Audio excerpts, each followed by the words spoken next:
Mag-e-enroll po ako. Mag-e-enroll po ako, ma'am. Nasa requirements mo? Ito po, dala ko ng birth certificate ko tsaka yung enrollment form. Oh, mga original to. Nasa yung mga photocopy nito? Photocopy? Sige po, wait lang po, ma'am. A few moments later. Ito na po yung photocopy, ma'am. Bumalik ka na lang bukas. Sarado na kami. Lo, kuya, wait lang. Mag-aayos lang ako, ah. Hoy, bilisan mo naman! 1, 2, 3! Kuya, sandali. Ang pangit ko tuloy sa ID. Kakainis naman si kuya. Section A. Basta ng section mo? Section A ako. Magkaklase ulit tayo. Makakakopya pa rin ako sa'yo.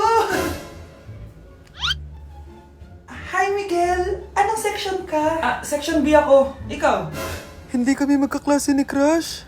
Sige. Section A kasi ako eh. Good morning, class! Excited na ba kayo sa panibagong school year? Bad trip? Siya na naman yung teacher ko. Bakit, Scarlett? May problema ka ba sa akin? May problema ako dahil may favoritism ka. Ang lakas mo magreklamo. Di ka pa naman enrolled. Kaka-enroll ko lang Talaga? Bakit ibang Scarlett yun nandito? Hello po! Bakit sabi ng teacher ko di ba daw ako enrolled? Ay, sorry, di kita na-enroll. Pwedeng bumalik ka na lang bukas. Walang hiya ka? Ilang beses na ako balik-balik dito. I-enroll mo na ako. Ngayon na! Miss! Balik ka na lang bukas ha? Sige po, babalik na lang po ako bukas.